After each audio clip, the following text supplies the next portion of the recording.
I'll take this opportunity to just lay a backdrop on how this session would look like for you that we should expect from this panel. So I'll take a cue from the last panel conversation that we had, which was Gopal talking about how this cycle is an exciting cycle to be in, and how various things are falling in shape so that new businesses, new kind of business models can come up. So we have a very exciting panel out here. All the entrepreneurs here are buzzing with energy, and they have their own sets of experiences in the company they have started now, as well as the previous experiences. So I want to focus on that one idea which led to this company. What were their journey when they started their respective companies, and hopefully the audience can pick up cues, and finally we'll end with Vivek, who will talk about transactions and operations in this space. So it will be a 360-degree view.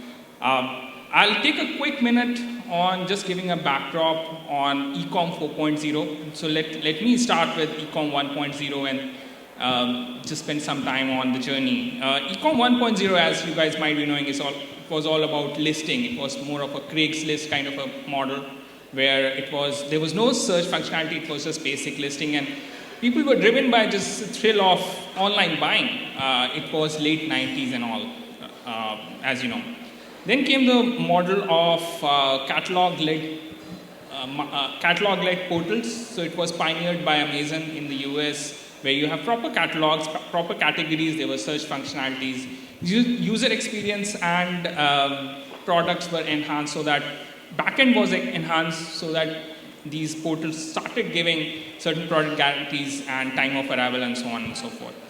The Ecomm 3.0, to my mind, was the whole marketplace model, which was the flip model of even Flipkart and Snapdeal these days, right? Where they are a marketplace for various sellers to sell their goods, and they act as a kind of a moderator. The whole selling is based on user ratings and how good the previous users have found the sellers, and that's how you search and buy the products. And so that was a popular model for quite some time, right? And now we are now at the cusp of Ecomm 4.0, which is all about curated marketplaces. It's all about user standardization, user customization, sorry. It's all about guaranteeing standard products and standard fixed prices. It's all about helping the user on the website, on the app front, on the delivery part, and so on. So it's all about the users right now. So with this, let me quickly come to the panelists, right? Let me come to Nidhi. Nidhi, you, as a part of Kaaryah, have a lot of experience in how to go about designing the user experience. So Kaaryah recently raised the funding as well. So would you like to talk about Kaaryah and your own experience in that? Sure. Kaaryah is a brand of Western non-casual wear for the Indian woman. We are focused on providing the best possible fit with our 18 different sizes, right? We fully recognize that one size cannot fit everyone. 6 is too little, 18 is perhaps about okay. And with that comes this need to not push product, but genuinely offer solutions, right? And therefore, to what you were saying, of course, marketplaces have definitely helped us gain visibility and get the geographical spread that startups like us can only dream of. But with curated marketplaces, one would imagine it not being a product push with here's the newest and here's the cheapest, but also here's what's best for you. And to what Vishakha was saying when we were chatting, it's really about understanding what she's really missing and then curating for her, not a woman who's 18 who's coming to shop online. That's too big a generalization. That's too much of an average.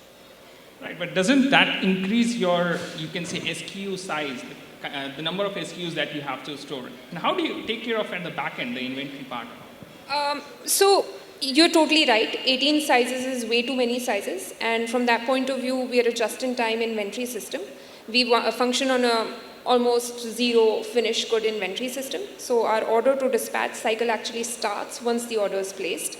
And we service within 48 hours. We've had more than successful fulfillment, so 99.9% fulfillment within that, right? Right. So that's how we've chosen to circumvent it. Of course, technology was a very large part of it, where we home coded an ERP system which went from raw material to finished goods and therefore sold finished goods, and the entire virtual inventory keeping cycle. No, great, great. So would you like to talk about how you arrived at this kind of a model? Did you had a thought in your mind that from the very first day, this is how you want to target it, or you arrived at this over a period of, say, working for 6 months? So what was clear to us was that women were missing a well-fit wardrobe opportunity, right? From that point of view came this entire other problem statement that sizes were 6, 12, 11 and no more, right? We realized the reasons why current brands did not offer this, and one large reason for this was inventory. The minute you increase your number of sizes and you start increasing your catalog, you've almost got not 2,000 square feet, but 20,000 square feet full of product you need to push out. Right. So from that point of view, we realized that rent and inventory were the two things that we needed to circumvent from a business model perspective. And we sort of, again, just as we went to solve the problem of fit and finding your best possible fit, we solved the problem of understanding what a good business would be, where you're not just pushing product, but genuinely solving a problem in a unit economic positive manner. Right. No, great. Now let me come to Neha. You got a huge applause coming here, by the way. So, yeah, it's a category of, I think, a lot of interest. So Neha, nobody needs, you can say, a better introduction to user experience than you. You are to my mind, Clovia is the epitome of how to customize user experience, because you are targeting a very, you can say, audience which is not very comfortable even in their day-to-day life purchasing the kind of items that you are selling. So what are your challenges? How do you overcome them when you target your audience? So I think it's the problem that I was trying to solve was similar to what Nidhi solved, that typically lingerie in India has been addressed by way of one solution fit all kind of a thing from retailers. Retailers sold what they wanted to push, what was easy, what was on margin, and I think it has also become true to a lot of marketplaces, wide marketplaces. So what we did was we used technology to pick on-ground research on fits, on body shapes, types, even needs, specific needs, and put them into an online algorithm, which a woman can use and pick the right fit and style for her. And we've seen some amazing results. We've got double-digit conversion percentages from the recommendation page, and over 75% of these women come back to us. So that means we've been recommending right. Okay. Now, great. So you have at the back end basically implemented a kind of a technology which helps people choose the right fit and the right size and so on. This is your homegrown technology, or yes, how? so it's a homegrown technology completely, and I think that's what we Indians do Right. our best No, of at. course. And so we focused quite a bit on customer feedback. We manufactured in smaller lots, like we've already discussed how inventory could be a killer for a startup, for any brand for that matter. And we focused on customer feedback. We collected feedback much faster than any average brand and market and operating in traditional space. And we manufactured in small batches. There's a score allotted to a product, how fast it is moving, what is the customer feedback being received on it, even to the tune of, is it an influencer product? That is, person who's picking this product, is she coming back more than any other product? So these scores then contribute to deciding on next batch's production. So we work on a very, even though we store inventory in our warehouse, but we work on very low inventory levels, and it's almost just in time. And more so, we've been able to bring down our mind to market for a new style or a new fit to be launched in under 3 weeks, which is significant. Right. I mean, a typical scenario when we started it was 6 months, to say the least. No, great. So let me direct my attention to Vishakha. Vishakha, you are the founder of and CEO of Red Polka, and I guess Red Polka boasts to be the only marketplace where brands pay a fees, as you were saying, to get registered and all. How did you achieve that kind of a status? What are the, you can say, points which really attract the brands to be on your side? Hello everyone. Let me just first say that it's not a status. We're just 6 months old, 7 months old.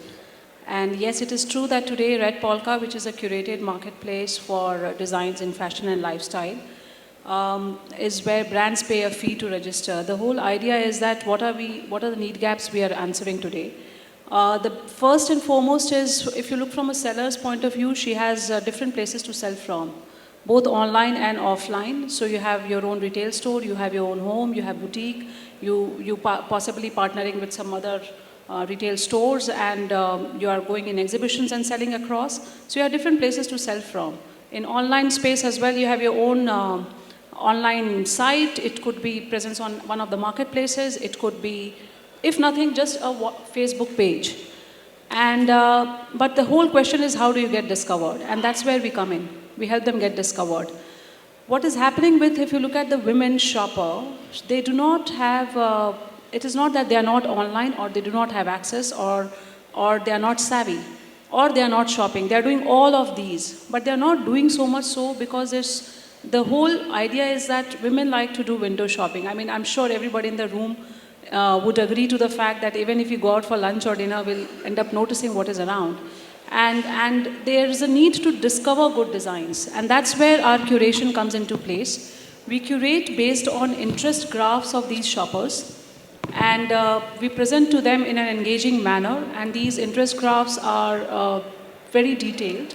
And it comes back every week. And which is why the sellers who are signing up with us to showcase, they are getting a good traction. So yes, we are the only marketplace today, but it's just the beginning, which is charging a fee to register or fee to showcase products. That's okay. where we are. No, great. Vishakha, what was the time from the first idea inception to the first brand that you signed up? Can you give us a... So let me tell you this thing. This is a very good question because I have been in the field of shopper marketing for multiple years. Red Polka is a brand name I registered actually in 2012. And we launched the brand only in 2015. The website that you see today is a MVP. It's a completely, it's being worked upon. You will see a new avatar in a few months' time. So it was started more like just to test the market. We put it on hold because I felt that the market was still evolving in terms of online shopping for women. Some great things happened in the industry. One is Facebook made everybody a marketeer. So anybody who has a business would have a Facebook page. Right. All women who are on Facebook, they like to discover new things, new designs, and they end up discovering. And a lot of things happen like that. And therefore, we waited to launch only in 2015. And we launched with 3 brands. In fact, one of the brands I'm based out of Delhi. And one of the brands who launched with us first time is a store which is based out of Saket here, called Gifts of Love. And we told him that, we want to showcase your designs, and he happily signed up. I'm happy to share that he has just renewed his subscription. So I think we are answering the need gap. And we waited for the time frame. So 2012 is not the time to see it, but I felt it was premature. Right. And the timing makes a difference. No, great. So you took a long time. And what kind of research? So you take an example of research. You have already taken an example of the kind of on-ground research that you did, right? What are the other research, and you can say what are the other parameters that you thought about, and then you finally thought that, okay, this is how you should go about it. What was the preparation? So the biggest preparation, I have been wanting to answer this question, and I'm still trying to answer this question, is that if more than 100 million women in India are on WhatsApp, and these figures are market figures, more than 45 million women are using online Facebook app. And in India, I'm just talking of India numbers, not even 20 million are doing shopping online. Are we saying that women are not doing shopping? No. I mean, most of our businesses, we know that women are doing shopping. Are we saying that women are not online savvy? No, they are. So what is the need gap? Why are women not being used as a shoppers here? And that's where we answered. We spend a lot of time understanding the behavior and their interest graph. So we get into detail. Right now we are in the phase of gathering data where automated curation will start happening in some due course of time, is where we understand that if she's a working woman, what kind of things she would like. Because if you look at any women shopper, it is not that she is only dependent on one particular brand or one particular type of products or one particular price point. We see that if we showcase a 35,000 rupees sari, that also has equal traction as against a 200 rupees hair clip. It all varies from interest and the timing and the behavior that they would want to showcase and how we package it. Okay, thanks Vishakha for the insights. Coming to Amna, right? Amna, you represent brand Etashee. Etashee, to my understanding, has a very unique business model whereby you are targeting segments who want to basically purchase pre-owned expensive apparels. How did this idea came about, and what are your point of uniqueness in terms of how you match buyers and sellers? Because now there are both sides of the equation here. Yeah. Hi everyone. Etashee, how the idea came up to my mind. So I landed up like I have a college background, 6 years hostel life, and those were the most enjoyable time of my life. So at that time we used to share clothes with our friends, with our hostel mates, roommates for our classes and lecture, and believe me, it was so much fun. So moving on from there to a job life in Delhi, I felt a paucity of clothes that I was not having anymore. I had to attend offices every day, and I was not having so much variety of clothes to wear every day. That other women along with me, my colleagues, would also be facing the same problem. So there was all.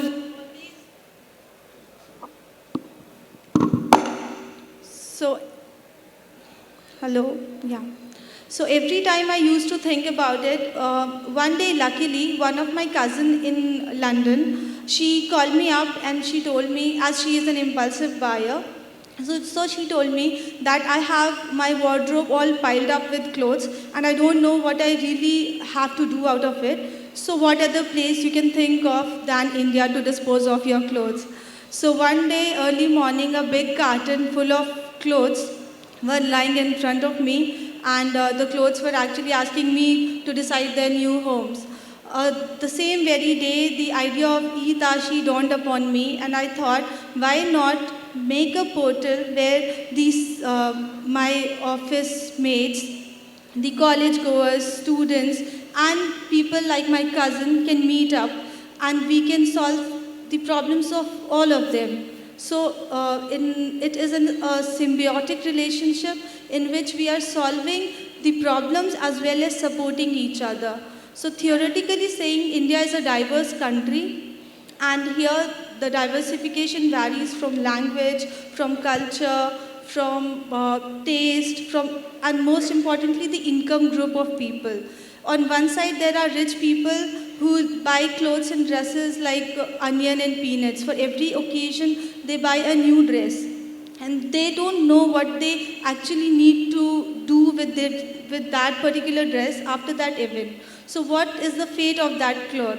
It will just linger on in their wardrobe for ages, and it will just keep on like that. On the other hand, we have middle class, lower middle class people. On the top of it, the student and office goers who need one dress per day. But they also don't know where from they can get an affordable quality product, clothes, accessories, shoes, bags, and without burning their pocket. So this is all paid to me, and I finally got an idea of launching Etashee. Thanks, Amna. Yeah. Thanks. So a very similar concept is there in terms of the pre-owned cars, which Spinny boasts of. So Niraj, would you like to talk about what are the points of differentiation between Amazon-like marketplace, which is a high volume, low ticket size, and your model, which is a Spinny model, low volume but very high ticket price, right? Pre-owned cars is as expensive an item you can buy online as it gets, right? Apart from maybe jewelry. So what do you think are the points where you think you have really innovated in this marketplace? I'll come to that point, but before that, I'd like to educate audience about Spinny, what Spinny does. Sure. So Spinny is basically a marketplace for used cars, where we list only certified cars, and all cars are certified by our in-house experts. So every car has to go through a 200-point grueling checks before it gets listed on our platform. So on an average, we inspect 4 cars against every car we list on our platform. So that's the kind of work we are doing. So Spinny wants to be the most trusted partners for car sellers and car buyers. So if a seller is coming to Spinny, then seller has just to submit the interest, and everything is taken care. After that, everything is taken care by the Spinny. We inspect the car, we certified the car, then we make the listing, and every buyer's request and transaction, delivery, everything is taken care by Spinny. From buyer's point of view, every car on a Spinny is properly, thoroughly inspected on 200 points.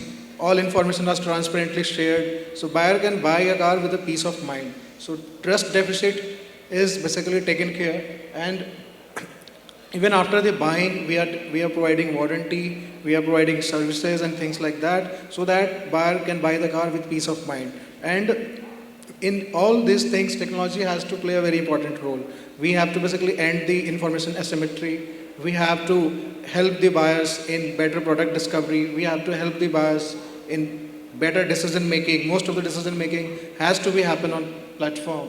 So all these things we are doing at Spinny. So now I can come to your question. Sure. So used car market. So when we talk about properties and cars, so these are the highest ticket size items, right? So used car is the currently highest ticket size item which is being traded online.